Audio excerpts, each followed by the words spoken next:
ত্রিপুরা এটি উত্তর পূর্ব ভারতের একটি রাজ্য। এটি ভারতের তৃতীয় ক্ষুদ্রতম রাজ্য, যার আয়তন 10,491 কিলোমিটার। এই রাজ্যের পূর্বে হচ্ছে আসাম এবং মিজোরাম রাজ্য, উত্তর, দক্ষিণ এবং পশ্চিমে হচ্ছে বাংলাদেশ। ত্রিপুরার রাজধানী হচ্ছে আগরতলা এবং এটি এই রাজ্যের বৃহত্তম শহর।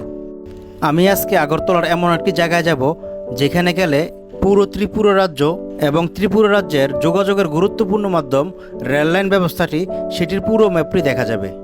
পুরো ভিডিওটি দেখলে আপনারা ত্রিপুরা রাজ্য সম্বন্ধে গুরুত্বপূর্ণ কিছু তথ্য পাবেন।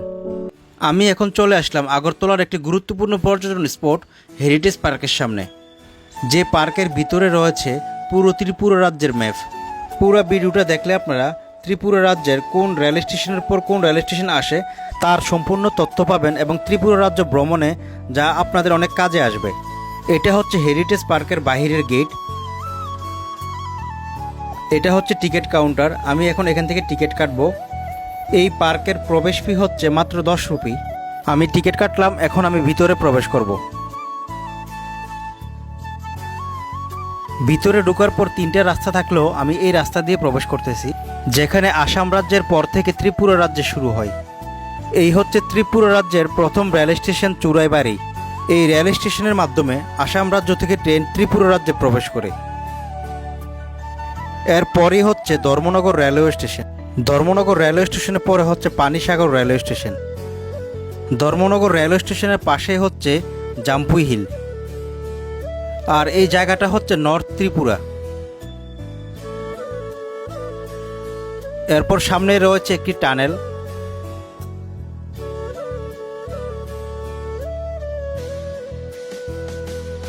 এরপর হচ্ছে Pecharthal rail station. Pecharthal rail স্টেশনের পর ট্রেনটি রাস্তার অন্য পাশে চলে যায়।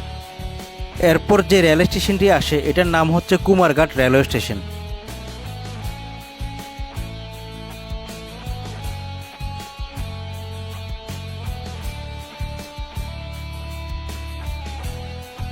এরপর পাহাড়ি এবং আঁকাবাঁকা রাস্তার মাধ্যমে চলে আসে মানু রেলওয়ে স্টেশনে। এরপর হচ্ছে এসকে পাড়া রেলওয়ে স্টেশন। তারপর হচ্ছে আমবাসা রেলওয়ে স্টেশন।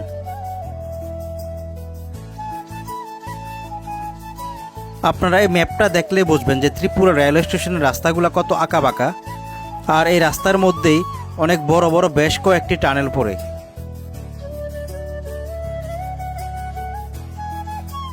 এরপর যে রেল স্টেশনটি আসে সেটির নাম হচ্ছে মুঙ্গিয়াকামি রেল স্টেশন।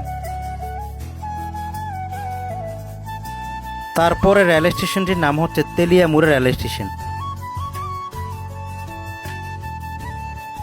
এরপরই চলে আসে অনেক বড় একটি টানেল। টানেলের পর যে রেল স্টেশনটি আসে সেটির নাম হচ্ছে Jirania rail station.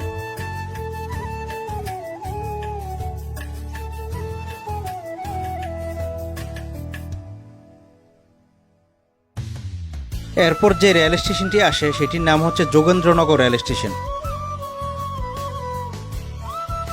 Jogendranagar rail স্টেশনের পরে ট্রেন আগরতলা শহরে প্রবেশ করে। তারপরে কিন্তু এক পাশে রয়েছে উজয়ন্ত প্যালেস, যেটাকে রাজবাড়ি বলা হয়।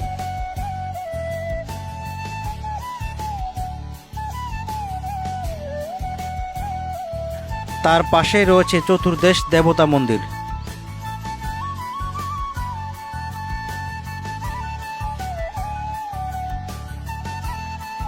এরপর আরেক পাশ দিয়ে ট্রেন চলে যায় আগরতলা রেলওয়ে স্টেশনে, আর এটা হচ্ছে আগরতলা রেলওয়ে স্টেশন। আগরতলা শহরের পরেই হচ্ছে বিশালগড় শহর। এটি সিপাহীজলা জেলার একটি শহর। এই শহরে ঢোকার পরেই চলে আসে Bishalgarh railway station. Bishalgarh railway স্টেশনের পরে হচ্ছে Bishramganj railway station. Bishramganj railway স্টেশনের পাশে হচ্ছে নীরমহল। তারপরে হচ্ছে বাগমা রেলওয়ে স্টেশন। আপনারা বিশালগড় বা বাগমা যে কোনো রেলওয়ে স্টেশনে নামলে ওইখান থেকে নীরমহলে যেতে পারবেন। এটা হচ্ছে নীরমহল, যেটা ভারতের সবচেয়ে বড় জলপ্রপাত। এই নীরমহলটি সিপাহীজলা জেলার মেলাগড়ে অবস্থিত। এরপরে হচ্ছে উদয়পুর রেলওয়ে স্টেশন, যেটি উদয়পুর শহরে অবস্থিত। উদয়পুর রেলওয়ে স্টেশনে নেমে ওইখান থেকে আপনারা যেতে পারবেন মাতার বাড়িতে। এটাই হচ্ছে সেই মাতার বাড়ি। এরপরই হচ্ছে গারজি রেলওয়ে স্টেশন। গারজি রেলওয়ে স্টেশনের পরে হচ্ছে শান্তির বাজার রেল স্টেশন।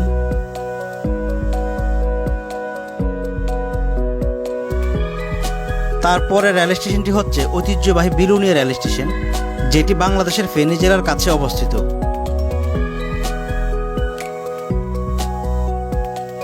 এরপরে হচ্ছে Jolaibari rail station. Jolaibari rail স্টেশনের পর রয়েছে একটি পর্যটন স্পট, যেটির নাম আমার জানা নেই, আপনারা কেউ জানলে কমেন্টের মাধ্যমে জানাবেন। এরপর যে রেল স্টেশনটি রয়েছে সেটির নাম হচ্ছে থাইলিং তুষার রেল স্টেশন। এই রেল স্টেশনের পরে রয়েছে পিলাক নামে একটি পর্যটন স্পট। এটি হচ্ছে ত্রিপুরার একটি হিস্টোরিক্যাল প্লেস।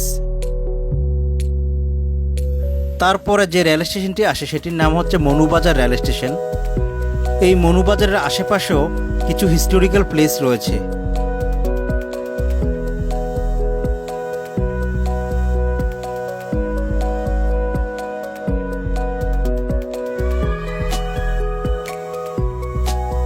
এরপরে হচ্ছে সাবরুম রেল স্টেশন, যেটি হচ্ছে ত্রিপুরা রাজ্যের সর্বশেষ রেল স্টেশন। চুরাইবাড়ি থেকে শুরু হয়ে সাবরুমে গিয়ে শেষ হয় ত্রিপুরা রাজ্যের রেল লাইন।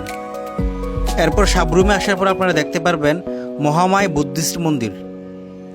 ত্রিপুরার ম্যাপ শেষ হওয়ার পর এরপর একটু সামনে আসলে এখানে রয়েছে একটি বসার জায়গা, যেখানে একসাথে অনেক মানুষ বসে আড্ডা দিতে পারবেন। এই জায়গাটিকে স্টেডিয়ামের গ্যালারির মতো করে সাজানো হয়েছে।